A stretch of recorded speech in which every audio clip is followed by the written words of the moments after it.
Welcome to let's study with Rajat. आज यहाँ पर फिजिक्स से रिलेटेड टॉप 50 क्वेश्चन डिस्कस किए जाएंगे।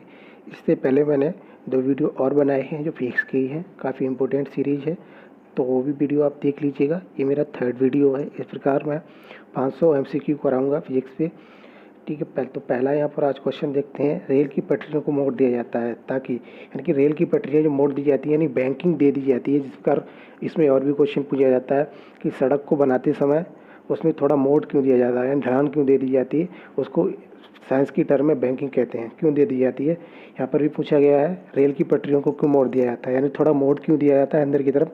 तो यहाँ पर ऑप्शन नंबर ए है, ट्रेन नीचे की ओर नहीं गिर सकती। ट्रेन नीचे की ओर नहीं गिर सकती। ऑप्शन नंबर बी देखिएगा, ऑप्शन नंबर बी यहाँ पर है, ट्रेन का भार कम हो जाता है। ऑप्शन नंबर सी, ट्रैक के कारण सामान्य प्रक्रिया के क्षैतिज घटक से आवश्यक सेंट्रीफ्यूगल बल प्राप्त किया जा सकता है। ऑप्शन नंबर डी, यहाँ पर पहियों और ट्रैक के बीच कोई घर्षण बल उत्पन्न नहीं किया जा सकता है। जब पटरियाँ मोड़ दी जाती हैं तो घर्षण बल कम या ज़्यादा होने का कोई तात्पर्य नहीं है यहाँ पर। तो ऑप्शन नंबर डी तो बाहर हो गया। ऑप्शन नंबर बी देखिएगा, यहाँ पर लिखा है ट्रेन का भार कम हो जाता है। ट्रेन का भार से कोई फर्क नहीं पड़ता है क्योंकि ट्रेन पटरी पे ही चलती है, तो इसलिए ऑप्शन बी भी खत्म हो गया। इस प्रकार ऑप्शन ए और सी बचा है। अब देखिए नीचे की ओर ट्रेन कहाँ गिरेगी, नीचे की ओर ट्रेन कहाँ गिर के जाएगी, क्योंकि उसमें बहुत सारे अरेंजमेंट किए जाते हैं। एक्सल से बांधा जाता है उसको, रॉड लगाई जाती है, बीच में मोटी कपलिंग की जाती है, डिफरेंशियल गियर लगाए जाते हैं। तो इस प्रकार से ऑप्शन नंबर ए भी इससे बाहर है, तो बचा गया ऑप्शन नंबर सी बचा। तो राइट आंसर क्या हो जाएगा, option number C. Next question में बढ़ते हैं। क्वेश्चन नंबर 2 है, जब जल की एक बाल्टी को एक ऊर्ध्वाधर वृत्त में घुमाया जाता है तो चाल कितनी होने पर जल सिर के वृत्त पर जाकर कभी नहीं बिखरेगा। यानी कि आप इस प्रकार से मान लीजिए, आप एक चक्कर में ऊपर की तरफ घुमा रहे हैं बाल्टी को, और ये पूछ रहा है कि ऊपर की तरफ जाती है तो कितना फोर्स होना चाहिए ताकि पानी ऊपर की तरफ बिखरे ना। तो आप देखिएगा, जब ऊपर की तरफ जाएगा तो यहाँ पर स्पीड ऊपर की तरफ बाल्टी की स्पीड क्या होगी, मिनिमम होगी, कम होगी, और कितनी होगी, √RG।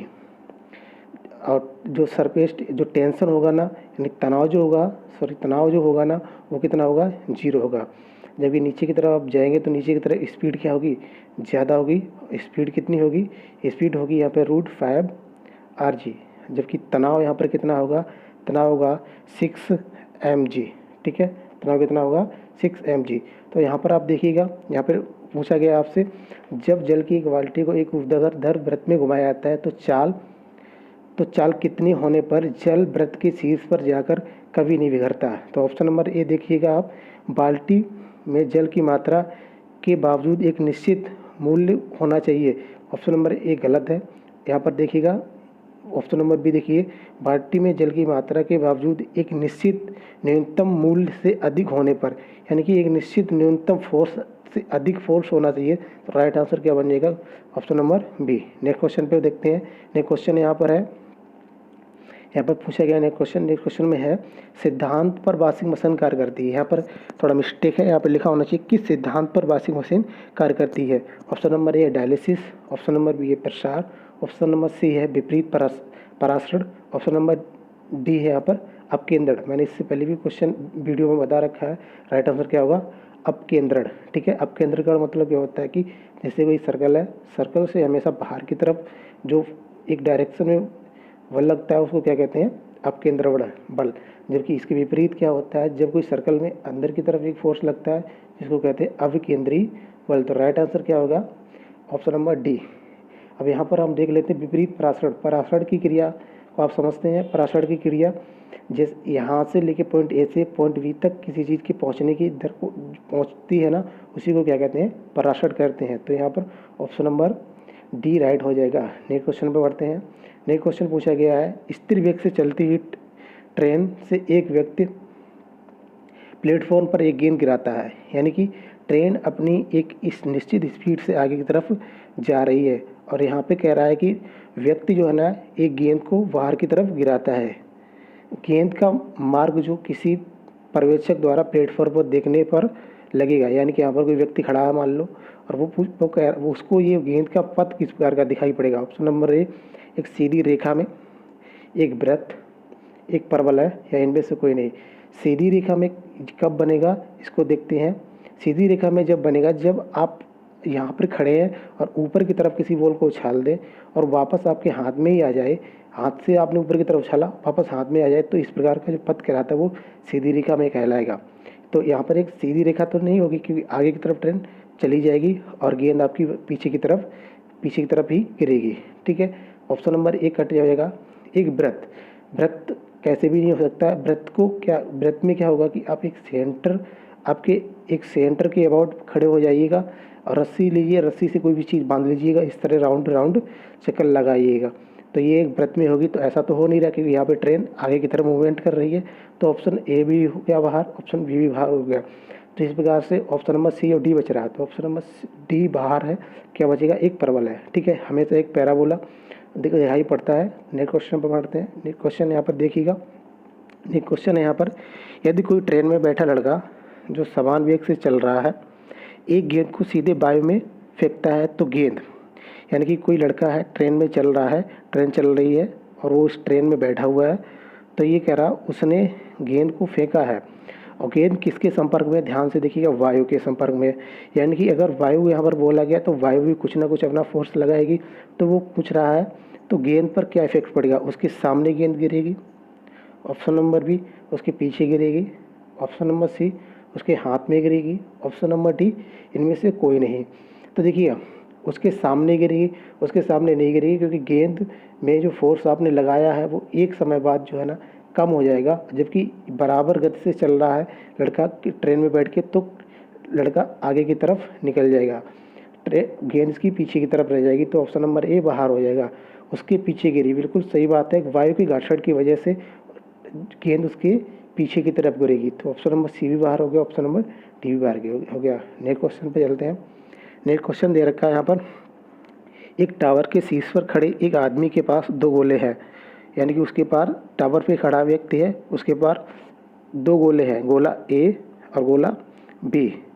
वह नीचे की ओर गिराता है, गोले ए को नीचे की तरफ गिराता है, इसको गिराया और उसी समय वी को एक क्षैतिज रूप में फेंकता है, यानी कि इस तरफ सीधी डायरेक्शन में फेंक दिया, वापस वो जाके कहाँ आएगा, नीचे की तरफ आएगा और ये भी नीचे की तरफ आएगा। तो पूछ रहा है निम्न में से कौन सा सही है, यानी कि दोनों गोले एक साथ ज़मीन पर पहुँचेंगे, ऑप्शन नंबर बी ए ज़मीन पर पहले पहुँचेगा, ऑप्शन नंबर सी है बी पहले पहुँचेगा, ऑप्शन नंबर डी है कि ये प्रश्न जो है ना दिया गया वो अधूरा है। तो आप देखिएगा जब भी आपने गोले को फेंक दिया वो किसके अंतर्गत आ गया, वृत्तीय त्वरण के अंदर आ गया। अब वहाँ पर आपका ना तो द्रव्यमान काम करने वाला है ना आपका एक्सटर्नल फोर्स काम करने वाला है। तो जब आपने इसको इस तरफ फेंक दिया, इसको फेंकने के बाद ये वापस आएगा तो ज़मीन पर ही, तो किसके अंतर्गत अधीन हो जाएगा, जी के अधीन हो जाएगा। कोई मैटर नहीं करता कि आपने यहाँ पे इसको 37 के लिए कितना स्पीड दे रखा है। तो ये दोनों के दोनों गोले किससे समान समय पर ज़मीन पर पहुँचेंगे। तो राइट आंसर क्या बन जाएगा, ए। इससे पहले मैंने पिछले वीडियो में बताया इस टाइप का क्वेश्चन। नेक्स्ट क्वेश्चन देखिएगा। नेक्स्ट क्वेश्चन दे रखा है यहाँ पर, नेक्स्ट क्वेश्चन देखा हुआ है कोड जिसमें अधिकतम क्षैतिज दूरी तय करने के लिए क्रिकेट बॉल को बल्ले द्वारा मारा जाता है। यानी कि आपको यहाँ पर क्रिकेट बल्ले द्वारा सब ज़्यादा से ज़्यादा परास चाहिए, मैक्सिमम परास चाहिए, रेंज चाहिए मैक्सिमम। तो उसको किस प्रकार से मारना चाहिए, तो ध्यान रखिएगा एंगल क्या होना चाहिए, 45 एंगल होना चाहिए। ये क्वेश्चन भी इंपॉर्टेंट है, पूछा गया है। नेक्स्ट क्वेश्चन पे बढ़ते हैं। नेक्स्ट क्वेश्चन है, एक पायलट को निशाना लगाने के लिए बम को छोड़ना चाहिए। देखिए यहाँ पर जब भी एरोप्लेन है तो एरोप्लेन या कोई भी पायलट है एरोप्लेन में इस तरह से मूवमेंट करेगा, किधर भी डायरेक्शन में हो सकता है। तो पूछ रहा है यहाँ पर पीछे की तरफ इसकी ये टेल होगी, तो पूछ रहा है यहाँ पर कि उसको निशाना किसी स्थान पर दागना है तो उसके अपने बम को कहाँ पर छोड़ना चाहिए, लक्ष्य के ठीक ऊपर, यानी कि ये मान लो उसका लक्ष्य है और यहीं पे इसके ऊपर ही छोड़ दे। ऑप्शन नंबर बी यहाँ पर देखा लक्ष्य से परे, यानी लक्ष्य से आगे की तरफ छोड़ दे। ऑप्शन नंबर सी दे रखा है लक्ष्य से पीछे की ओर, लक्ष्य से पहले, यानी लक्ष्य उसका ये है और यहाँ पर छोड़ दे। ऑप्शन नंबर डी है इनमें से कोई नहीं। तो देखिएगा पहले ऑप्शन नंबर ए को देखिएगा। ऑप्शन नंबर ए है लक्ष्य से ठीक ऊपर। अगर लक्ष्य से ठीक ऊपर छोड़ेगा तो गोले द्वारा कुछ ना कुछ एनर्जी मिलेगी इसको, किससे, इस पायलट की जो चला रहा है प्लेन उसके द्वारा, तो यहाँ पर ये डायरेक्ट जो गिरेगा ना डायरेक्ट, तो वो आगे की तरफ निकल जाएगा, क्योंकि कुछ ना कुछ तो ऊर्जा इसके पास आ जाएगी, कुछ ना कुछ आगे की डायरेक्शन में इसके साथ स्पीड भी आ जाएगी, तो आगे की तरफ निकल जाएगा। तो ऑप्शन ए बाहर हो गया।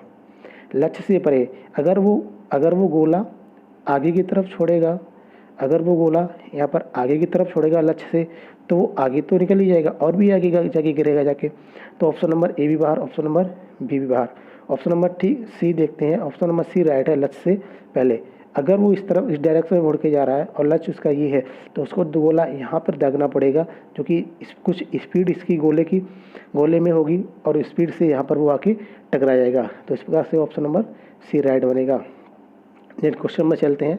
नेक्स्ट क्वेश्चन है रॉकेट किस सिद्धांत पर कार्य करता है, यानी कि आपका पूछा गया रॉकेट किस सिद्धांत पर कार्य करता है। इंपॉर्टेंट क्वेश्चन है, पूछा गया है बार बार क्वेश्चन, रॉकेट किस सिद्धांत पर कार्य करता है। क्वेश्चन नंबर है न्यूटन का तीसरा नियम, ऑप्शन नंबर बी है न्यूटन का पहला नियम, ऑप्शन नंबर सी है न्यूटन का दूसरा नियम, ऑप्शन नंबर डी है आर्किमिडीज सिद्धांत। ध्यान रखिएगा आर्किमिडीज का जो सिद्धांत है ना वो कहाँ पर लगता है, द्रवों में लगता है, ठीक है, द्रवों के लिए आता है, ज़्यादा से ज़्यादा यूज किया जाता है आर्किमिडीज सिद्धांत। तो ऑप्शन नंबर डी तो बाहर हो जाएगा। अब बचा ऑप्शन नंबर न्यूटन के लॉ, ठीक है। न्यूटन का फर्स्ट लॉ क्या कहता है, न्यूटन का फर्स्ट लॉ कहता है जो कि गैर से रिलेटेड है, यानी कि जो बस स्थिर है वो स्थिर बने रहेगी जब तक उस पर कोई बाह्य बल ना लगाया जाए, एक्सटर्नल फोर्स ना लगाया जाएगा। तो ऑप्शन नंबर जड़त्व कह रहा है, जड़त्व का फला होता है, तो न्यूटन का पहला नियम तो गलत हो जाएगा।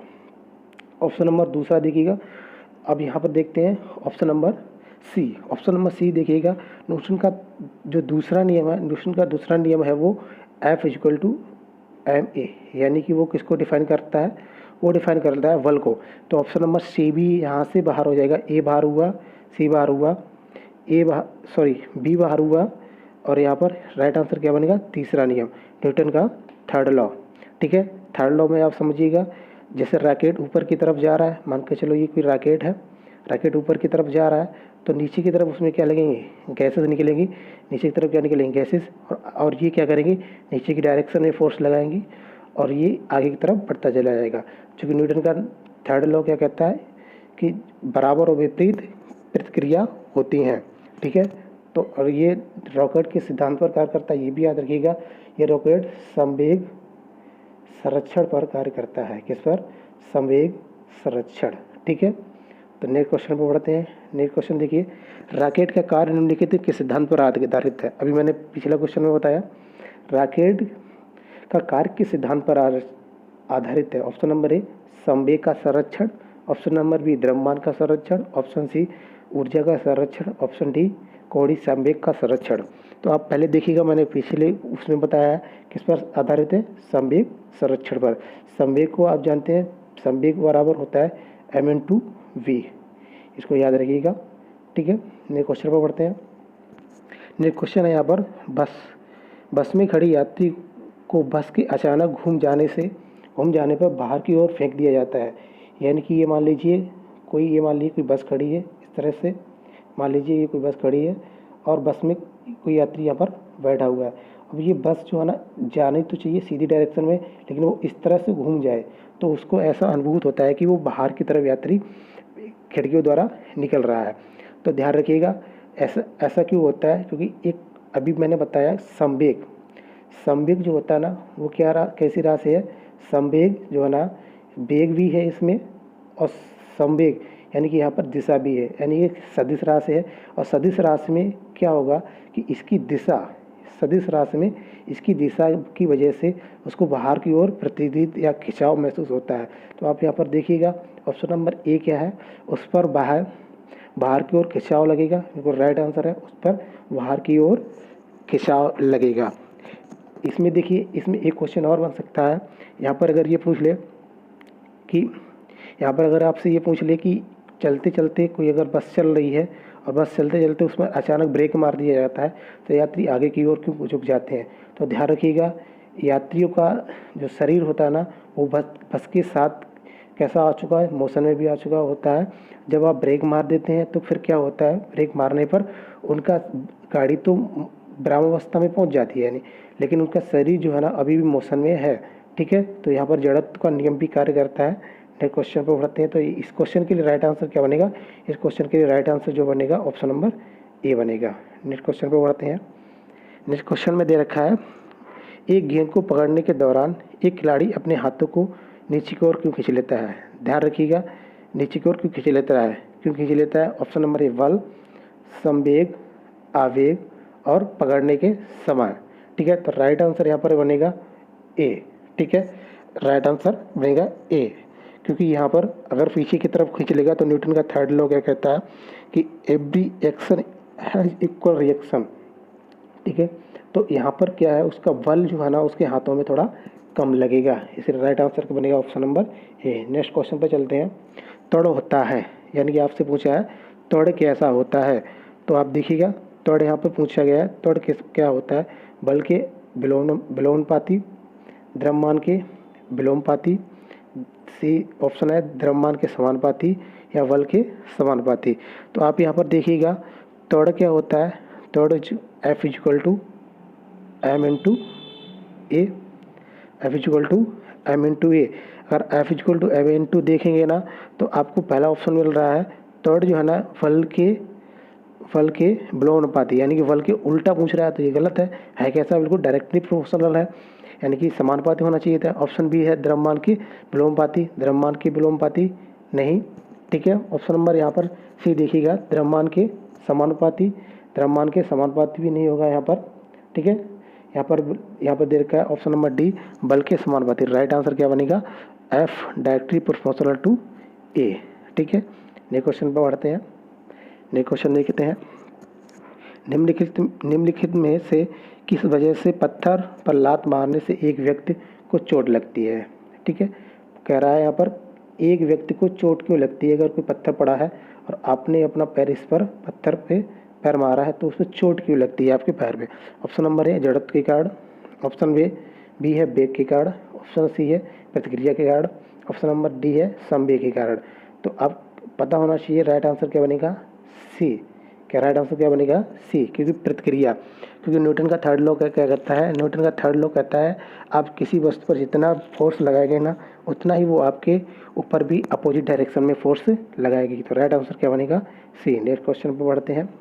नेक्स्ट क्वेश्चन है, जिसका फ़ायदा उठाने के लिए एक खिलाड़ी लंबी कूद पहले दौड़ता है, यानी कि कोई रेसलर है और लंबी कूद दौड़ता है, तो क्या है यहाँ पर वो पहले ट्रैक पे भागता क्यों है? उसके बाद एक यहाँ से स्थान से लेके जंप मारता है, तो ऐसा वो क्यों करता है? ऑप्शन नंबर ए है गति की जड़ता के लिए, घर्षण बल के लिए, एक पल का पल, ये तो कुछ ऑप्शन ही नहीं है। ऑप्शन नंबर डी है छड़ों के सिद्धांत, ये भी गलत है।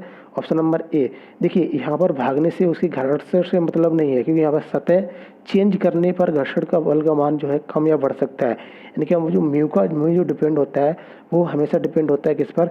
सतह पर। यानी कि सतह किस प्रकार की है? चिकनी सतह होगी तो म्यू की वैल्यू कम होगी, अगर खुरदुरी सतह होगी तो म्यू की वैल्यू ज़्यादा होगी।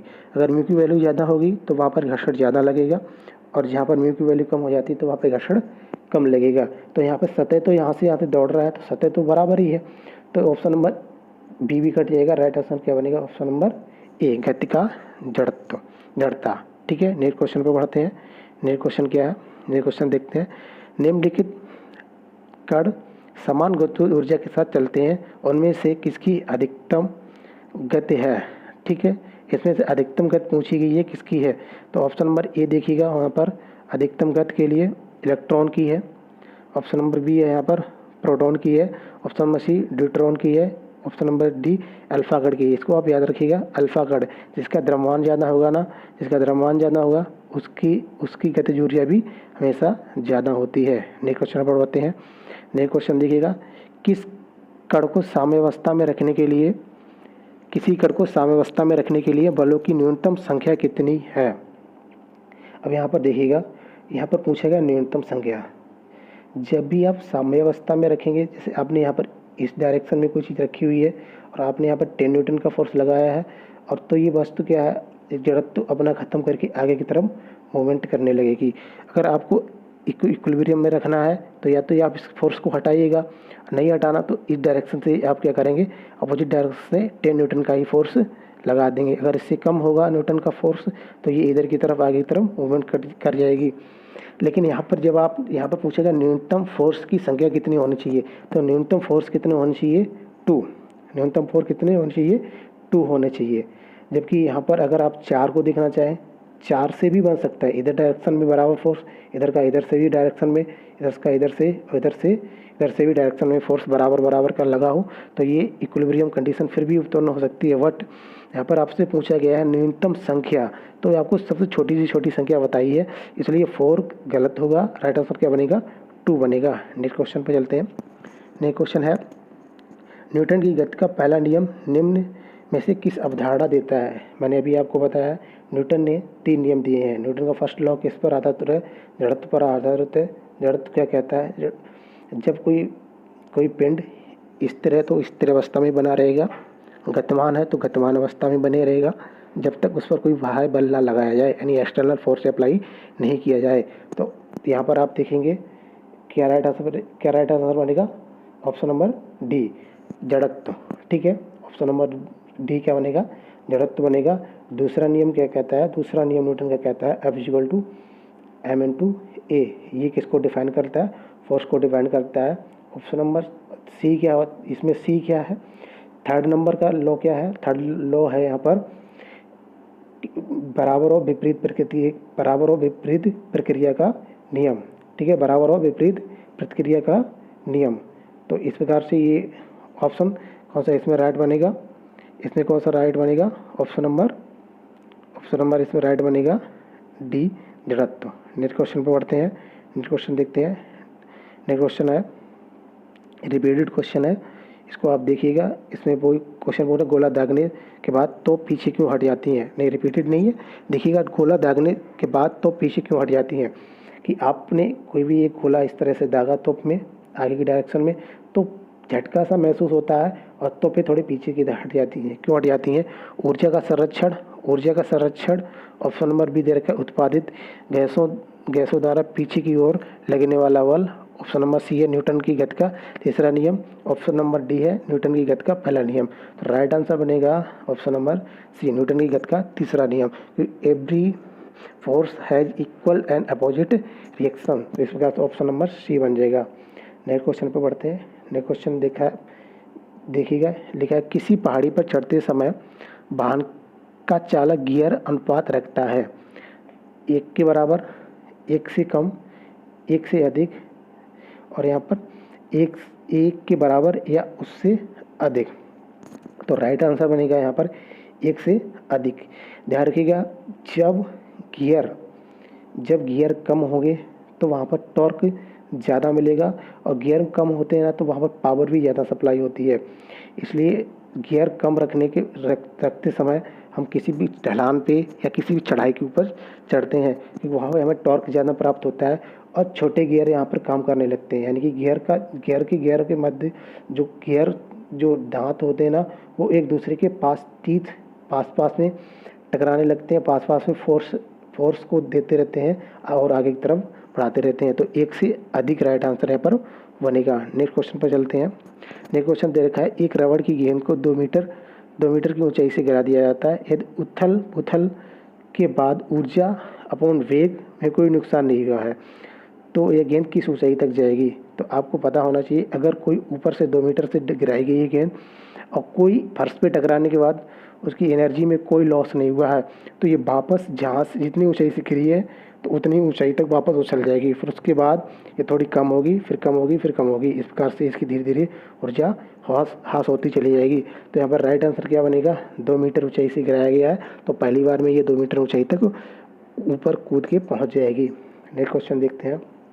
नेक्स्ट क्वेश्चन देखिएगा, यहाँ पर किसी पहिए में बॉल बेयरिंग धारक का कार्य क्या है, यानी बॉल बेयरिंग क्यों यूज की जाती हैं। ठीक है, यहाँ पर ये भी पूछ सकता है कि किसी भी पहिए में हम बॉल बेयरिंग का उपयोग क्यों करते हैं। तो आप ध्यान रखिएगा, बॉल बेयरिंग का उपयोग हमेशा घर्षण को कम करने के लिए किया जाता है। किसके लिए किया जाता है, घर्षण को कम करने के लिए किया जाता है। और यहाँ पर देखिए ऑप्शन क्या दे रखे हैं, ऑप्शन नंबर ए दे रखा है घर्षण को बढ़ाना, यानी घर्षण को पूछ रहा है यहाँ पर, घर्षण को बढ़ाएंगे क्या बॉल बेयरिंग का उपयोग करके। जबकि मैंने आपको अभी बताया है कि घर्षण का उपयोग यहाँ पर घर्षण क्या होना है, कम होना है। तो ये ऑप्शन ए बाहर हो गया। गतिज ऊर्जा को लौटने घर्षण में परिवर्तित करना, यानी कि इस तरह से आपका ये इस तरह से आपका कोई भी मान लीजिए जा रहा है आगे की तरफ, अब वो कह रहा है कि इसको लौटने घर्षण में, यानी कि इस तरह से इस वाली गति में परिवर्तित करना। ऑप्शन नंबर सी है स्थितिज घर्षण को गतिज घर्षण में परिवर्तित करना। ऑप्शन नंबर डी है केवल सुविधा के लिए। ऑप्शन नंबर यहाँ पर वी राइट होगा। क्यों? क्योंकि यहाँ पर जो लौटनी घर्षण, यहाँ पर क्या होगा, यहाँ पर गति घर्षण जो है ना वो किस में कन्वर्ट हो जाएगा, लौटनी घर्षण में कन्वर्ट हो जाएगा। इससे क्या होगा, घर्षण की वैल्यू जो है ना यहाँ पर कम हो जाएगी। नेक्स्ट क्वेश्चन पढ़ते हैं। नेक्स्ट क्वेश्चन यहाँ पर दे रखा है, ब्रेक लगाने पर वाहन को रोकने वाला बल कहलाता है। यानी कि आपने ब्रेक लगाया किसी में, यानी कि ये आपकी बाइक मान लो, बाइक में आपने बल लगाया, बाइक में आपने ब्रेक लगाई, ब्रेक जब अप्लाई करेंगे तो उसको रोकेगा कौन? तो ध्यान रखिएगा कौन रोकता है, रोकने वाला बल होता है घर्षण बल। यहाँ पर देखिएगा ऑप्शन नंबर ए गुरुत्वाकर्षण बल, वंडर बल, ऑप्शन नंबर सी घर्षण बल, ऑप्शन नंबर डी यहाँ पर संसंजक बल। तो क्या राइट आंसर होगा, घर्षण बल। लेकिन ध्यान रखिएगा किसी भी ऑप्शन में सारे ऑप्शनों को जानना भी इम्पोर्टेंट होता है, चारों ऑप्शन क्या है। इससे क्या होता है कि इस प्रकार से अगर आपने ये सीख लिया ब्रेक लगाने पर वाहन को रोकने वाला बल कहलाता है, तो राइट आंसर क्या बनेगा, घर्षण बल। लेकिन यहाँ पर सिर्फ एक क्वेश्चन तैयार हुआ, अगर आप इसके चारों ऑप्शन को ऑब्जर्व करेंगे तो यहाँ पर 4 क्वेश्चन एक ही क्वेश्चन से तैयार होते हैं। तो यहाँ पर ऑप्शन नंबर ए को भी देखिएगा, गुरुत्वाकर्षण बल। गुरुत्वाकर्षण बल हमेशा पृथ्वी द्वारा किसी भी पिंड पर लगाया जाता है। ठीक है, पृथ्वी द्वारा किसी पिंड पर लगाया जाता है, या कोई भी अलग अलग प्रकार से चंद्रमा अपना अलग गुरुत्वाकर्षण बल लगता है। जैसे जी, ये पृथ्वी का अगर जी है तो G/6 रखता है। ठीक है, एक जैसे यहाँ पर वैल्यू 60 है तो वहाँ पर कोई होगी 10 होगी जी की वैल्यू। तो ये अलग अलग डिपेंड करता है पिंड पर, तो ये तो होगा नहीं। ऑप्शन नंबर बी देखिएगा, वांडरवाल बल। ठीक है, वांडरवाल बल हमेशा गैसों के मध्य लगता है। ठीक है, और ये वीकेस्ट फोर्स है, बहुत वीकेस्ट फोर्स है, और वांडरवाल इक्वेशन भी है। ठीक है, तो इसको आप याद रखिएगा, वांडरवाल बल हमेशा किसके मध्य लगता है, गैसों में लगता है, गैसों में काम करता है, जबकि आप यहाँ पर ब्रेक लगा रहे हैं। ठीक है, घर्षण बल राइट आंसर बनेगा। संसंजक बल और संजक बल मैंने बताया था, वहाँ पर लगता है जब पूछ लिया जाता है कि बोर्ड पर इंक क्यों चिपकती है, क्यों नहीं चिपकती है, या गिलास में पानी क्यों चिपक जाता है, क्यों नहीं चिपकता है, इस टाइप के जब क्वेश्चन आते हैं तो वहाँ पर संसंजक बल असंजक बल कार्य करता है। ठीक है, अब ध्यान रखिए कि यहाँ पर अगर एक शब्द मिल जाए, यहाँ पर हाइड्रोलिक ब्रेक के सिद्धांत पर कार्य करती हैं, यहाँ पर क्या वर्ड आ जाए, हाइड्रोलिक ब्रेक के सिद्धांत पर कार्य करती हैं, तो आप ध्यान रखिएगा हाइड्रोलिक ब्रेक हमेशा पास्कल लॉ पे कार्य करती हैं। किस पर? पास्कल का सिद्धांत। हाइड्रोलिक शब्द आपको दिख जाए तो आप हमेशा राइट आंसर क्या मारेंगे, पास्कल का सिद्धांत। नेक्स्ट क्वेश्चन पढ़िएगा। नेक्स्ट क्वेश्चन दे रखा है, वाहन के पहियों में ठीक से वायु भरी जाती है, यानी कि वाहन का पहिया जो है ना उसमें वायु ठीक से क्यों भरी जाती है। ऑप्शन नंबर ए देखिए, यहाँ पर ऑप्शन नंबर ए देखा, वाहन सुचारू रूप से चलाने के लिए हो भी सकता है। ऑप्शन नंबर बी है वाहन को अधिक भार उठाने में सक्षम बनाने के लिए, यानी कि जितना आप वजन लाद रहे हैं उससे थोड़ा ज़्यादा वजन लदना चाहिए। ऑप्शन नंबर सी दे रखा, वाहन को फिसलन कम तथा घर्षण को कम करने के लिए। ऑप्शन नंबर डी है यहाँ पर तेज रफ्तार से चलाने और ईंधन बचाने के लिए। अब यहाँ पर देखिएगा वाहन, ऑप्शन नंबर ए, वाहन सुचारू रूप से कम हवा में चलेगा लेकिन थोड़ा प्रॉब्लम तो होगी। लेकिन ऑप्शन नंबर बी आप देखिएगा तो ऑप्शन नंबर ए बाहर हो जाएगा। ऑप्शन नंबर बी देखिए, वाहन को अधिक भार उठाने में सक्षम बनाने के लिए, जितनी भी कैपेसिटी होगी उतना ही वजन उठाएगा। ठीक है, ऑप्शन नंबर बी बाहर है। वाहन की फिसलन कम तथा घर्षण को भी कम करने के लिए, ऑप्शन नंबर सी भी हो सकता है। लेकिन यहाँ पर देखिएगा आप थोड़ा, ऑप्शन नंबर सी, वाहन की फिसलन, आप थोड़ा ऑब्जर्व करेंगे कि जो आर्मी की गाड़ियाँ होती हैं ना, आर्मी की गाड़ियाँ किस पर चलती हैं, रेत पर चलती हैं हमेशा, और इनके क्या होता है, इनमें क्या होता है कि थोड़ी हवा कम भरी जाती है, क्योंकि प्रेशर यहाँ पर नीचे की तरफ थोड़ा कम लगे। और प्रेशर किस पर डिपेंड करता है, F/A किस पर डिपेंड करता है, एरिया पे डिपेंड करता है। अगर एरिया की वैल्यू ज़्यादा हो जाएगी तो प्रेशर क्या हो जाएगा, थोड़ा कम लगेगा, और एरिया की वैल्यू अगर कम होगी तो प्रेशर क्या लगेगा, ज़्यादा लगेगा। तो इस प्रकार से आर्मी के जो वाहन होते हैं वो हमेशा रेत वगैरह पे चलते हैं, तो रेत पर ज़्यादा जो चलते हैं तो उसमें क्या है, इसका एरिया बढ़ा दिया जाता है, जिससे प्रेशर नीचे की तरफ कम अप्लाई होता है। तो यहाँ पर क्या होता है, फिर ये वाहन आसानी से फिसलते नहीं है। तो यहाँ पर लिखा रखा है ऑप्शन नंबर सी, वाहन की फिसलन कम तथा घर्षण को भी कम करने के लिए। अब देखिए वाहन की फिसलन तो कम हो जाएगी, सही बात है, लेकिन अगर कम यहाँ पर वायु होगी ना तो घर्षण ज़्यादा लगेगा, ठीक है। क्या है, घर्षण ज़्यादा लगेगा, इसलिए सी ऑप्शन भी बाहर हो जाएगा। राइट आंसर क्या बनेगा, डी। तेज़ रफ्तार में भी आप इजीली चला सकते हैं और क्या होगा, फ्यूल की बचत होगी, फ्यूल का कंजम्पशन कम होगा। इसलिए आप देखते हैं आपको सजेस्ट किया जाता है कि यमुना एक्सप्रेस वे या इस लखनऊ आगरा एक्सप्रेस वे जो काफ़ी फास्ट एक्सप्रेस वे है, तो यहाँ पे कहा जाता है आप प्रॉपर एयर रखिएगा टायरों में। नेक्स्ट क्वेश्चन पे बढ़ते हैं। नेक्स्ट क्वेश्चन देखिएगा, यहाँ पे लिखा है घर्षण का कोण और विराम कोण होते हैं, यानी घर्षण कोण और विराम कोण के मध्य क्या रिलेशन है। ऑप्शन नंबर एक दूसरे के बराबर है। ऑप्शन नंबर बी, एक दूसरे से भिन्न है। ऑप्शन नंबर सी, एक दूसरे के अनुपातिक हैं। ऑप्शन नंबर डी, इनमें से कोई नहीं। तो आप ध्यान रखिएगा, यहाँ पर एक दूसरे के बराबर हैं। घर्षण कोण जो है ना, घर्षण कोण और विराम कोण दोनों ही एक दूसरे के क्या हैं, इक्वल हैं। इसको आप याद रखिएगा, ये बार बार पेपर में पूछा जाता है। नेक्स्ट क्वेश्चन पे बढ़िएगा। नेक्स्ट क्वेश्चन देखिएगा, यहाँ पे नेक्स्ट क्वेश्चन दे रखा है आपका, एक जल उठाने वाली इलेक्ट्रॉनिक पंप में हम बदलते हैं, यानी कि जल उठाने वाली इलेक्ट्रॉनिक पंप को हम किस प्रकार से यूज करते हैं या क्या करते हैं। तो ऑप्शन नंबर है विद्युत ऊर्जा को स्थितिज ऊर्जा में बदलने के लिए। ऑप्शन नंबर बी दे रखा है गतिज ऊर्जा को विद्युत ऊर्जा में बदलने के लिए। ऑप्शन नंबर सी दे रखा है गतिज ऊर्जा को स्थितिज ऊर्जा में बदलने के लिए। ऑप्शन नंबर डी दे रखा है विद्युत ऊर्जा को गतिज ऊर्जा के रूप में बदलने के लिए। ध्यान रखिए, विद्युत ऊर्जा को गतिज ऊर्जा में बदलने के लिए ये ट्रेन होती है उसका उदाहरण हो जाएगा, लेकिन ये राइट आंसर नहीं बनेगा, क्योंकि यहाँ पर इलेक्ट्रॉनिक पंप में हम इलेक्ट्रिक एनर्जी ऑलरेडी दे रहे हैं, ठीक है। और ये कोई आगे नहीं मूवमेंट कर रहे हैं, ये एक ही जगह पे स्थिर रह के, यानी कि स्थिर अपने आप में एनर्जी, स्थितिज एनर्जी को समा रही है और पंप ऊपर की तरफ या किधर भी डायरेक्शन में पानी को फेंक रही है। तो राइट आंसर क्या बनेगा यहाँ पर, राइट आंसर बनेगा ऑप्शन नंबर ए, विद्युत ऊर्जा को स्थितिज ऊर्जा में कन्वर्ट करने के लिए। अब यहाँ पर थोड़ा देखिएगा, स्थितिज ऊर्जा क्या होती है।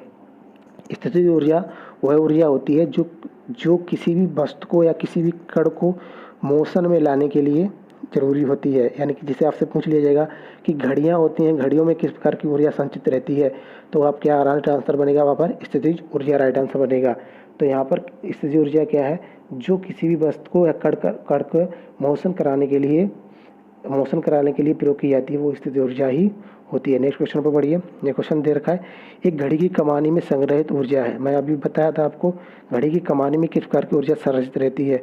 गतिज ऊर्जा, स्थितिज ऊर्जा, ऊष्मा ऊर्जा, रासायनिक ऊर्जा। रासायनिक ऊर्जा नहीं होगी। रासायनिक ऊर्जा का जैसे हम पेट्रोल है ना, पेट्रोल को डाल के पेट्रोल कहलाता है रासायनिक, और पेट्रोल डाल के अगर हम चलते हैं तो ये कन्वर्जन हो गया। जैसे डायनमो में आप डाल दीजिएगा, डायनमो में आप डीजल डालिएगा और डीजल से आप क्या करते हैं, इलेक्ट्रिक एनर्जी में कन्वर्ट कर देते हैं। केमिकल टू कन्वर्ट हो जाती है मैकेनिकल या इलेक्ट्रिकल में, ठीक है। यहाँ पर ऊष्मा ऊर्जा हमेशा जैसे कोयले को जलाने से प्राप्त होती है या किसी भी चीज़ को जलाने से प्राप्त होती है ऊष्मा, तो यहाँ पर ये भी नहीं होगा, सी और डी बाहर हो गया। तो गतिज ऊर्जा तो गति की गाड़ उत्पन्न होती है, तो ऑप्शन नंबर ए भी बाहर हो जाएगा। राइट आंसर क्या बनेगा, बी बनेगा, स्थितिज ऊर्जा। नेक्स्ट क्वेश्चन पर बढ़ते हैं।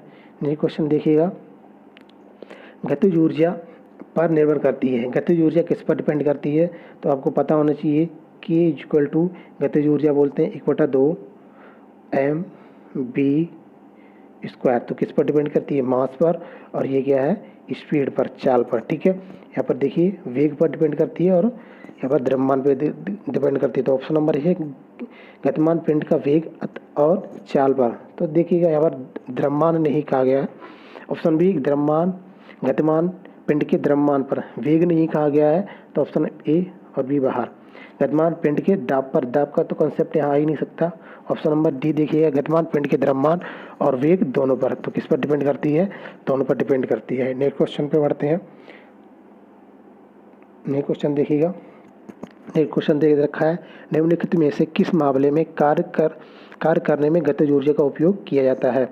पूछ रहा है किसमें गतिज ऊर्जा का उपयोग किया जाता है। ऑप्शन नंबर ए देखिएगा, ऑप्शन नंबर ए यहाँ पर आपको दे रखा है, दूरी तय करने के लिए साइकिल को पैडलिंग, ठीक है। और यहाँ पर क्या है, कार्य को गतिज ऊर्जा में उपयोग किया जाता है। कार्य जो है ना उसको किस में उपयोग किया जा रहा है, गतिज ऊर्जा में। ऑप्शन नंबर बी देखिएगा, दूरी को तय करने के लिए कार चलाना। ऑप्शन नंबर सी देखिए, पवन चक्की द्वारा गेहूं के दानों को पीसना। ऑप्शन नंबर डी देखिएगा, झील में चंपू चलाना, यानी कि वो जो नाविक चलाते हैं चलाते हैं पानी में नाव की सहायता से, लंबे लंबे रॉड बांस लेके चलाते हैं, तो वो पूछ रहा है। तो देखिए यहाँ पर आपने खुद फोर्स लगाया, अपना स्थितिज बल लगा दिया, जो आपके पास संचित है, अपनी एनर्जी यूज की। तो यहाँ पर पूछ गया कार्य करने में गतिज ऊर्जा, यानी कि आपको पहले से क्या मिलनी चाहिए, गतिज ऊर्जा मिलनी चाहिए, गति, ठीक है। और उसके द्वारा आपको क्या करना चाहिए, कार्य करना पड़ेगा। तो ऑप्शन डी में क्या है, आप खुद से बल लगा रहे हैं, तो ऑप्शन नंबर डी बाहर हो गया, क्योंकि आपके पास संचित ऊर्जा है, स्थितिज ऊर्जा है या स्टोर्ड एनर्जी है, आप उसको यूज किए हैं। ऑप्शन नंबर ए देखिएगा, दूरी तय करने में साइकिलिंग, फिर आपने क्या किया, अपने पैरों द्वारा अपनी गति, अपनी एनर्जी लगाई, ऑप्शन बी बाहर हो गया। दूरी तय करने के लिए कार को चलाना, कार आप ड्राइव करेंगे ना, तो किसको यूज कर रहे हैं आप, पेट्रोल या डीजल का कर रहे हैं, वहाँ पर क्या है, केमिकल चीज़ को, केमिकल एनर्जी को आपने यहाँ पर प्रयोग किया, तो ऑप्शन नंबर डी भी बाहर हो जाएगा। राइट आंसर क्या बनेगा, सी होगा। पवन चक्की द्वारा गेहूं के दाने को पीसना, ठीक है। पवन चक्की द्वारा आप गेहूं के दाने को जब आप पीसेंगे तो वहाँ पर आपको गतिज ऊर्जा का उपयोग आप कर पाएंगे। नेक्स्ट क्वेश्चन पर बढ़िए। एक घर की छत से जमीन की ओर एक पत्थर गिराया गया है, पत्थर की गतिज ऊर्जा अधिकतम कब होगी, यानी कि आपने कोई छत, मान लीजिएगा ये छत है आपकी, और आपने नीचे की तरफ एक पत्थर को डाला है और ये पृथ्वी है, तो पूछ रहा है यहाँ पर गतिज ऊर्जा सबसे अधिकतम कहाँ पर होगी, गिराए जाने के तुरंत बाद, यानी आपने यहाँ से छोड़ा और यहीं पे, ठीक है। ऑप्शन नंबर बी है, जब वह सीधे सिर्फ आधे रास्ते पर हो, यानी कि बीच मिडल में हो। ऑप्शन नंबर सी, ज़मीन पर छूने से जरा सा पहले, यानी कि ज़मीन पर टकराने से थोड़ा सा पहले। और ऑप्शन डी है, जब वह ज़मीन पर टकराता है, ज़मीन पर टकराने के बाद इसका क्या हो जाएगा, वेग जो है ना 0 हो जाएगा। तो यहाँ पर k इक्वल टू क्या है, mv²। अगर v 0 हो गया तो फिर यहाँ पर गतिज ऊर्जा भी 0 हो जाएगी। तो राइट आंसर डी तो बाहर हो गया। ऑप्शन नंबर ए देखिए, गिराए जाने के तुरंत बाद, ध्यान रखिएगा पृथ्वी जिसके पास जितना आप पास जाएंगे जी की वैल्यू उतनी ही ज़्यादा बढ़ती चली जाएगी। जब आप नीचे चले जाएंगे ना, तो नीचे जी की वैल्यू ऊपर भी जाने पे घटती है और नीचे भी जाने पे घटती है। तो फिर इसके सतह पर आने पर जी की वैल्यू क्या है, बढ़ती रहती है। तब जब कण नीचे की तरफ आएगा तो जी की वैल्यू लगातार बढ़ती जाएगी और बढ़ती जाएगी, तो गिराए जाने के तुरंत बाद तब तक उतना मान नहीं हो पाएगा, तो ऑप्शन ए भी बाहर हो जाएगा। तो क्या होगा, ऑप्शन नंबर सी राइट बनेगा, ज़मीन को छूने से जरा से पहले, यानी कि कण यहाँ पर होगा, कहीं यहाँ पर मान लीजिएगा, पृथ्वी पर यहाँ पर टच करेगा, उससे पहले इसकी गतिज ऊर्जा सर्वाधिक होगी। नेक्स्ट क्वेश्चन देखिएगा, नेक्स्ट क्वेश्चन में दे रखा है यहाँ पर। नेक्स्ट क्वेश्चन में क्या है, जब कोई पिंड किसी हवाई जहाज जब कोई पिंड किसी हवाई जहाज से गिरता है तो उसमें क्या वृद्धि होती है, गतिज ऊर्जा वृद्धि होती है, द्रव्यमान की वृद्धि होती है, त्वरण की वृद्धि होती है, स्थितिज ऊर्जा की वृद्धि होती है। जब कोई कण ऊपर से नीचे की तरफ गिराया जाएगा तो उसमें किसकी वृद्धि होगी, गतिज ऊर्जा की वृद्धि होगी। नेक्स्ट क्वेश्चन पे बढ़िएगा। नेक्स्ट क्वेश्चन दे रखा है, निम्नलिखित में से कौन सा ऊर्जा का सबसे स्वच्छ स्रोत है। ध्यान रखिएगा यहाँ पर क्या पूछेगा, स्वच्छ स्रोत। स्वच्छ स्रोत वो होता है जो सबसे कम प्रदूषण करे। ध्यान रखिएगा, सबसे कम जो प्रदूषण करेगा ना, वो सबसे स्वच्छ स्रोत माना जाता है। और ध्यान रखिएगा, एनर्जी भी हमारे प्रकृति में 2 प्रकार की पाई जाती हैं, एक रिन्यूएबल एनर्जी और एक नॉन रिन्यूएबल एनर्जी, यानी कि जो नवीनीकरण ऊर्जा और गैर नवीनीकरण ऊर्जा, यानी कि कोयला, पेट्रोल, डीजल, ये एक बार जल जाने के बाद दोबारा प्राप्त नहीं कर सकते हैं, जबकि हम पवन है, वायु की एनर्जी है, जल की एनर्जी है, तो इनके द्वारा एक बार ये खत्म होगी तो हम इसको दोबारा भी प्राप्त कर लेते हैं, तो ये रिन्यूएबल एनर्जी में आ जाते हैं। जबकि यहाँ पर पूछा गया है ऊर्जा का अच्छा स्रोत, यानी कि अच्छा स्रोत वो होगा जो कम से कम प्रदूषण फैलाएगा। ऑप्शन नंबर ए जैव ईंधन, बी जीवाश्म ईंधन, सी परमाणु ऊर्जा, ऑप्शन नंबर डी वायु ऊर्जा। तो आप ध्यान रखिएगा यहाँ पर वायु ऊर्जा राइट आंसर बनेगा, क्योंकि ये वायु ऊर्जा कोई एनर्जी नहीं, कोई भी प्रदूषण नहीं फैला रही है।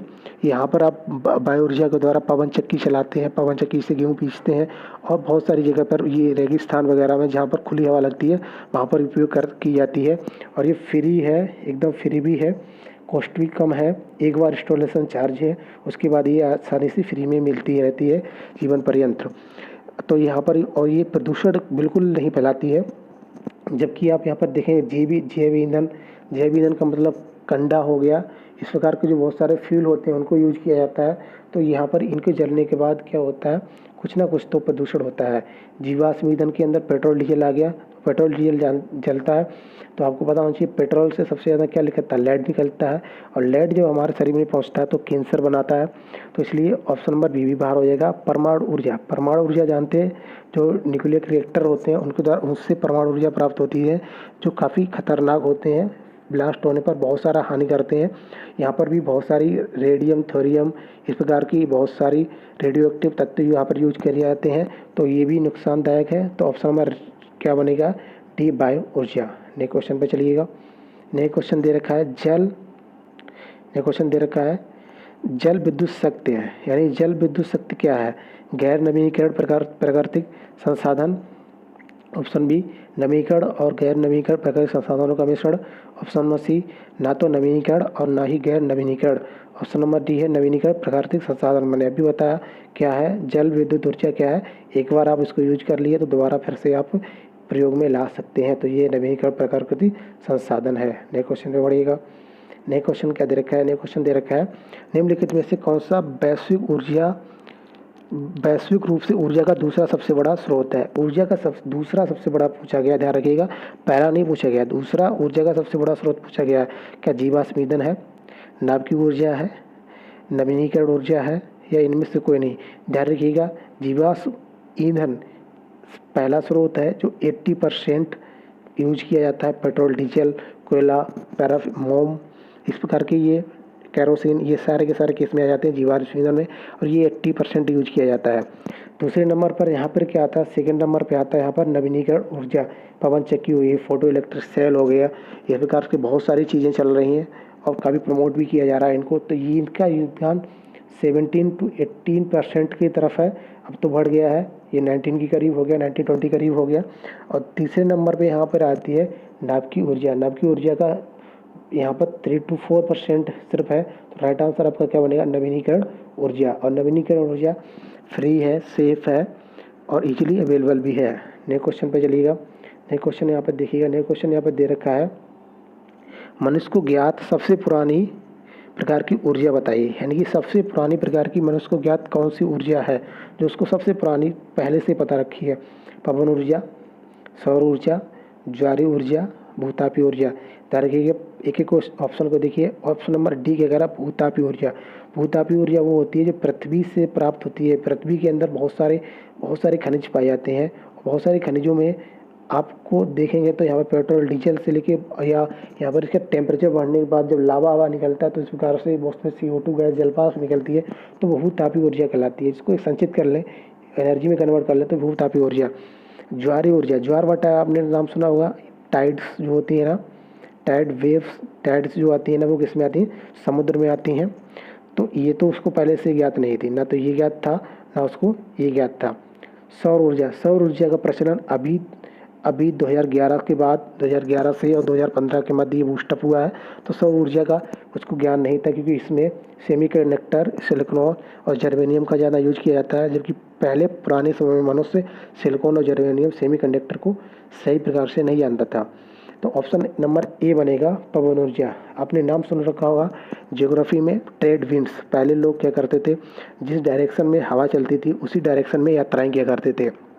काफ़ी लंबी लंबी यात्राएं होती थी, यानी कि अगर हवा का डायरेक्शन बदल गया तो वो वहीं पर उधर ही घूमते रहते थे, फिर समय का इंतजार करते थे और रात या दिन में जब भी इंतजार करते कि जिधर की तरफ जाना है उधर की तरफ ही वायु चले, तो उनको ये पवन ऊर्जा पहले से ज्ञात थी। ट्रेड विंड्स नाम से एक टॉपिक है आपका ज्योग्राफी में। नेक्स्ट क्वेश्चन पढ़िएगा। नेक्स्ट क्वेश्चन है, एक फोटो सेल में प्रकाश ऊर्जा किस ऊर्जा में परिवर्तित की जाती है, यानी फोटो सेल का उपयोग जो है ना, उसमें क्या प्रयोग किया जाता है, फोटो सेल में प्रकाश ऊर्जा जो है ना, इसको सौर पैनल भी कहते हैं, सौर सेल भी कहते हैं, इसको आप याद रखिएगा। किस प्रकार की ऊर्जा किस में परिवर्तित करती है, यानी प्रकाश है, यहाँ पर फोटोन है, फोटोन जो गिरते हैं नीचे की तरफ, वो पूछ रहा है वो उनका कार्य क्या, वो किस प्रकार की ऊर्जा को किस में बदलते हैं। तो प्रकाश ऊर्जा को किस में कन्वर्ट करते हैं, ऑप्शन नंबर ए स्थितिज ऊर्जा में, रासायनिक ऊर्जा में, उष्ण ऊर्जा में या विद्युत ऊर्जा में। ध्यान रखिए किस में कन्वर्ट करते हैं, विद्युत ऊर्जा में कन्वर्ट करते हैं। आपके घर पे सौर पैनल होगा, सौर पैनल होगा जो क्या करता है आपकी सूर्य से प्राप्त करके फोटोन के रूप में इसमें प्राप्त करता है एनर्जी और कन्वर्ट करता है किसमें, विद्युत ऊर्जा में। ठीक है, नेक्स्ट क्वेश्चन पे चलिए। नेक्स्ट क्वेश्चन क्या है, नेक्स्ट क्वेश्चन यहाँ पर दे रखा है, निम्नलिखित में से कौन सा ऊर्जा का एक गैर नवीकरण स्रोत है, यानी कि ऐसा कौन सा स्रोत है जिसको जलाने के बाद इसको पुनः दोबारा से आप प्राप्त नहीं करते हैं, तो वो कौन सा स्रोत है, बायोगैस, सौर, पवन, ये पवन लिखा होना चाहिए, कोयला।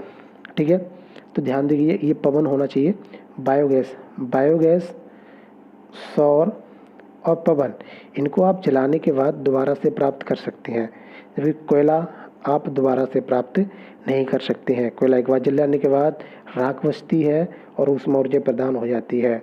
नेक्स्ट क्वेश्चन पे बढ़िएगा। नेक्स्ट क्वेश्चन क्या दे रखा है, नेक्स्ट क्वेश्चन को देखिएगा। नेक्स्ट क्वेश्चन को देखिए, निम्नलिखित में किस प्रकार का कोयला प्रति इकाई सबसे अधिक ऊष्मा उत्पन्न करता है, यानी कि सबसे वेस्ट कोयला आपको बताना है। ठीक है, ध्यान रखिएगा। पहला ऑप्शन क्या है, विटमिनस, ये क्वेश्चन पुलिस में भी आ चुका है, पुलिस के एग्जाम में पूछा गया था। ऑप्शन बी है लिग्नाइट, एंथ्रासाइड और पीट। तो ध्यान रखिएगा, यहाँ पर सबसे अच्छा जो होता है, सबसे बेहतर कोयला होता है वो एंथ्रासाइड है, ऑप्शन नंबर ए। इसके बाद इसमें आता है विटमिनस, दूसरे नंबर पे कौन सा आता है, विटमिनस, यानी फर्स्ट पे एंथ्रासाइड, दूसरे पे विटमिनस। ऑप्शन नंबर इसमें 3 देखिएगा, लिग्नाइट तीसरे नंबर पे बेहतरीन है, और चौथे नंबर पे सबसे कम बेहतरीन जो है ना वो पीट है। और ये क्या quality wise first, second, third, fourth इनको याद रखिएगा, यानी कि सीरीज भी क्रम भी लगाने के लिए आ जाता है। नेक्स्ट क्वेश्चन पे बढ़िएगा। नेक्स्ट क्वेश्चन दे रखा है,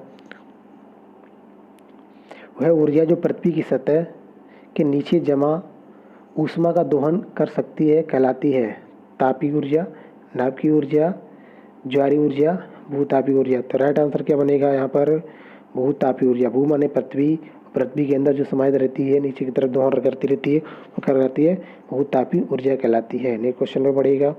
नेक्स्ट क्वेश्चन पूछा गया है यहाँ पर, परमाणु संयंत्र में निम्नलिखित में से एक का उपयोग ईंधन के रूप में किया जाता है। मैंने अभी थोड़ी देर पहले क्वेश्चन बताया था कि इसमें परमाणु संयंत्र में किसका उपयोग किया जाता है, तो मैंने बताया था यहाँ पर हमेशा रेडियो एक्टिव तत्वों का उपयोग किया जाता है।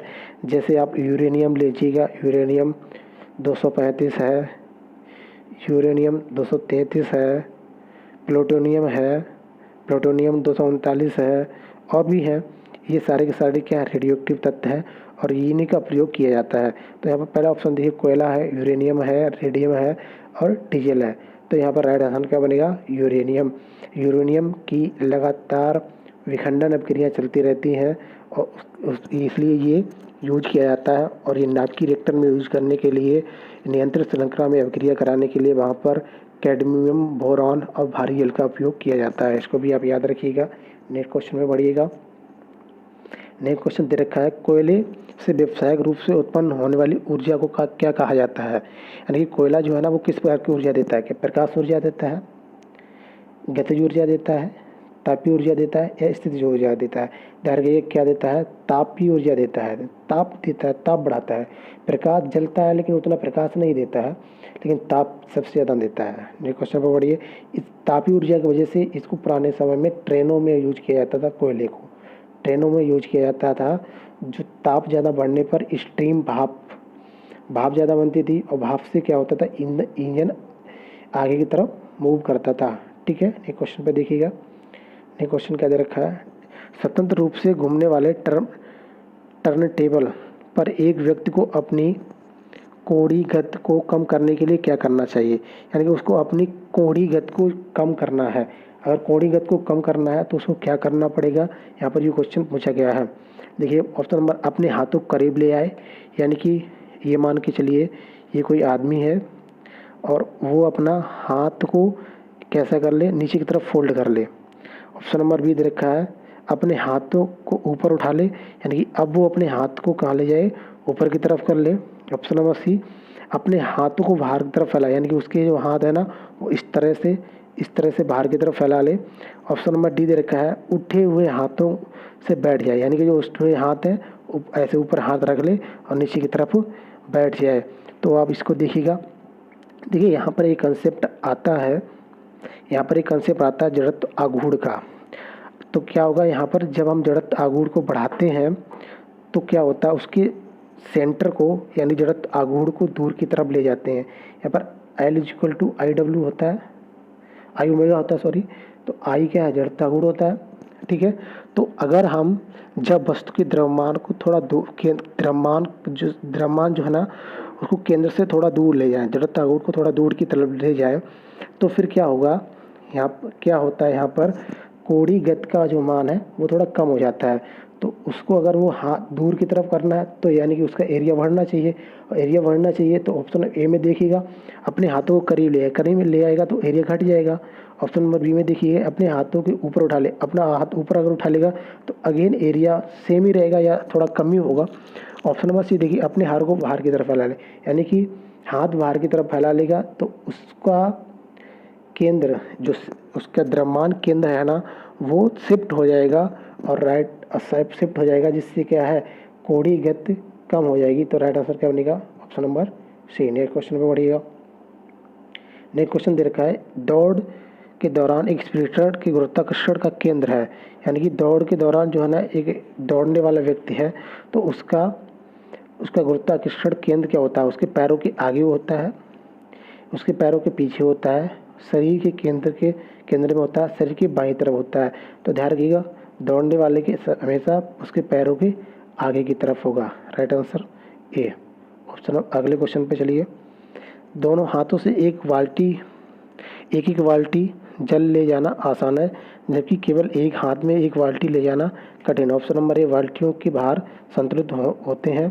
ऑप्शन नंबर बी गुरुत्व का केंद्र शरीर के भीतर पड़ता है। ऑप्शन नंबर सी गुरुत्व का केंद्र और साम्य का केंद्र पैरों के भीतर आते हैं। ऑप्शन नंबर सी है यहाँ पर बाल्टियों का परिणामी भार शून्य होता है। बाल्टियों का भार शून्य नहीं होगा तो ऑप्शन नंबर डी तो बाहर हो गया। बाल्टियों के भार संतुलित नहीं होता, भार दोनों तरफ भार यहाँ पर संतुलित नहीं हो सकता है। ऑप्शन नंबर सी बी देखिए गुरुत्व का केंद्र शरीर के भीतर पड़ता है, यानी कि अगर दोनों हाथों से ले जाएगा तो उसके टांगों के मध्य से गुरुत्व का केंद्र हमेशा शरीर के मध्य में पड़ेगा, अंदर की तरफ पड़ेगा। तो option number B right answer हो जाएगा। अगला देखिएगा साइकिल के पहिए में इस्तेमाल होने वाली तारें, यानी कि साइकिल का एक पहिया होता है, यहाँ पर एक्सल लगा होता है इस टाइप से, और यहाँ पर ये कह रहा है ये तार जो बोलते हैं उसको तार ही बोला जाता है। इस टाइप से इनकी वृद्धि करते हैं तो किस में वृद्धि होगी, जड़त्व आघूर्ण में होगी, वेग में होगी, त्वरण में होगी, संवेग होगी। तो ध्यान रखिएगा जड़त्व आघूर्ण में होगी। ठीक है, द्रव्यमान बढ़ेगा थोड़ा तो इसमें जड़त्व आघूर्ण की वैल्यू भी बढ़ेगी। नेक्स्ट क्वेश्चन पे चलिएगा। नेक्स्ट क्वेश्चन है जिस बिंदु पर किसी पिंड का कुल द्रव्यमान संकेंद्रित होता है उसे कहते हैं मृत केंद्र, द्रव्यमान का केंद्र, गुरुत्वाकर्षण का केंद्र, गति का केंद्र। तो ये मृत केंद्र नाम से कुछ होता ही नहीं है, द्रव्यमान का केंद्र। तो राइट आंसर क्या बनेगा, द्रव्यमान का केंद्र। नेक्स्ट क्वेश्चन पे चढ़िए। नेक्स्ट क्वेश्चन है आसानी से दरवाज़ा खोलने के लिए हैंडल को तय किया जाता है, यानी कि हैंडल जो है ना वो कहाँ पर लगा होना चाहिए। देखिए दरवाज़ा अगर आपका है ना तो दरवाजे के मध्य बिंदु से अगर इधर की तरफ आपका फिक्स है तो दरवाजे के यहाँ पर फिक्स होने के इस डायरेक्शन में मध्य बिंदु अगर ये है तो मध्य बिंदु से थोड़ा सा अलग हट के लगाया जाता है। तो टिका के पास, जहाँ पर टिका इसके पास नहीं, ये तो गलत है। मैंने बताया इससे आधे से थोड़ा आगे की तरफ, मध्य बिंदु से दूर टिका बीच में, और ये कह रहा है इनमें से कोई नहीं। तो क्या बनेगा, मध्य बिंदु से थोड़ा दूर, क्योंकि फॉर्मूला होता है, फॉर्मूला देखिएगा जड़त्व आघूर्ण का फॉर्मूला T=F/r sin थीटा। ठीक है, तो थोड़ा डिस्टेंस r की वैल्यू थोड़ा ज़्यादा होनी चाहिए, डिस्टेंस आधे से थोड़ा ज़्यादा होना चाहिए फिक्स होने की जगह से। तो फिर क्या होगा, आसानी से हैंडल लगाए जाते हैं, जिससे इजीली तरीके से दरवाजे खोलने में मदद मिलती है। अगला क्वेश्चन देखिए स्थिर अवस्था में रखा हुआ एक बम अनेक छोटे छोटे टुकड़ों में फट जाता है, सभी अंशों का कुल संवेग क्या होगा। देखिए स्थिर अवस्था में अगर कोई टुकड़ा रखा हुआ है, संवेग का फॉर्मूला था P=m × v। अगर v की वैल्यू यहाँ पर शून्य होगी, यानी v की वैल्यू अगर यहाँ पर 0 हो गई, तो अगर v की वैल्यू अगर 0 हो गई तो समभी भी क्या हो जाएगा, शून्य हो जाएगा। तो राइट आंसर क्या बनेगा, शून्य होगा। चाहे कितने भी कण हों उनका सबका समभी क्या है, हमेशा शून्य होगा। ये क्वेश्चन देखिएगा, लास्ट ईयर में ये भी क्वेश्चन पूछा गया है, लेकिन ऐसे क्वेश्चन सामान्यतः पूछे नहीं जाते, लेकिन फिर भी लास्ट ईयर का क्वेश्चन है तो आपको इसको याद रखिएगा। उबले अंडे में कितनी कैलोरी ऊर्जा निकलती है, तो इसको फैक्चुअल क्वेश्चन है, आप इसको याद रखिएगा 77। ठीक है, नेक्स्ट क्वेश्चन पे पढ़िएगा। नेक्स्ट क्वेश्चन नहीं, थैंक यू। आगे भी देखते रहिएगा, इसको शेयर करिएगा ज़्यादा से ज़्यादा दोस्तों में। इस प्रकार के 5 से क्वेश्चन और भी आएंगे, बहुत सारे क्वेश्चन हैं। हर क्वेश्चन का अलग अलग फैक्ट भी आपको बताया जाएगा, सारे ऑप्शन भी एक्सप्लेन किए जाएंगे, तो आप देखते रहिएगा let's study with Rajat. Thank you, share and subscribe.